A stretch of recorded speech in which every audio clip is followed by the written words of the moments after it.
how to read a fragrance note sheet. This is for my people who, like me, up until recently, look at a sheet, see all those notes and have no idea what it means. I learned how to read a fragrance note sheet because of Tiger. All right, let's get into it. Okay, so when you are on a fragrance website like Fragrantica, they typically list the fragrance notes for a fragrance.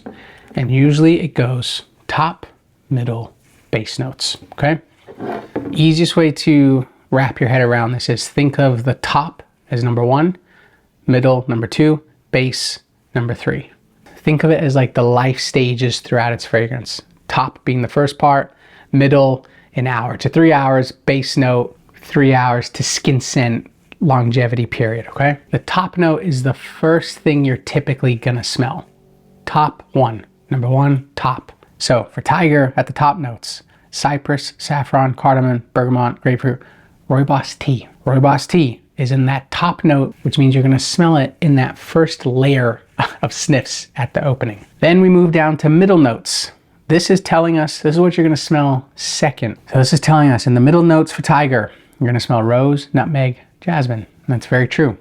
After that hour mark, you're kind of left with that. That's where you then introduce the base notes, which is that third level, the last level of what you smell. However, typically you don't smell top notes at the end of a fragrance's lifespan, if that makes sense. So you won't find the tea note in Tiger after an hour. It disappears. So in the base notes here, we see tonka, vanilla, arborwood, amber, musk, cedar, leather, sandalwood. This is just a good way to learn how to know what to expect from a fragrance, especially like if you're blind buying a fragrance. So let's just say you're blind buying Tiger. You could expect to smell those top things first.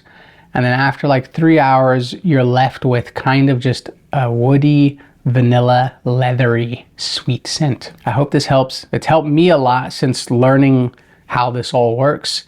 It's definitely made it easier for me to blind buy fragrances by looking at that top, middle, base, because typically I don't like disregard the top notes, but they're not as important to me as that middle and base. The middle and base is really what I'm focused on because I need to know what like the majority of my fragrance is going to be.